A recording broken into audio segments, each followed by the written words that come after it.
agree with Anne, really. I think it's a good thing. Like, obviously, everything in moderation. You know, you don't want to get to the kind of body or facial dysmorphia stage where you have so much done that you're depending on it to boost your confidence, because that sort of tends to be go in the other direction. It's a negative thing.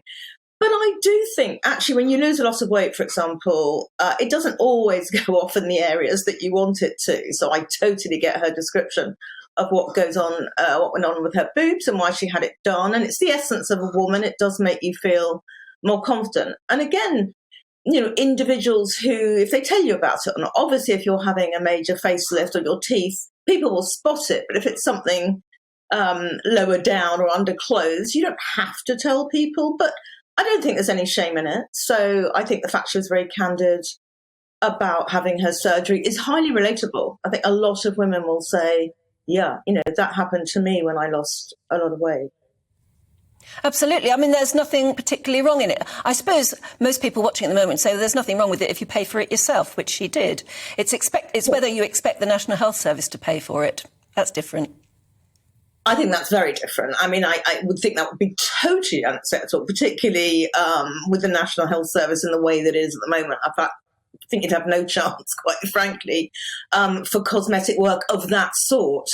So, yeah, she took out a bank loan. It felt important to her. She's happy to talk about it. And I think for a lot of women, if they thought they could do that to make themselves feel better, you're absolutely right when you say it's related to both self-esteem and confidence, and actually impression management. It's the way that you present yourself to somebody that gives you your confidence, and particularly in a sort of, you know, a public-facing role like Angela Rayner.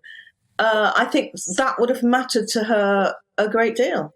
It's interesting. I wonder, I mean, where do we draw the line? And I think it's an important line, isn't it, as to where we do things for ourselves and where we're doing things to impress other people. Because there's quite a distinction, isn't there?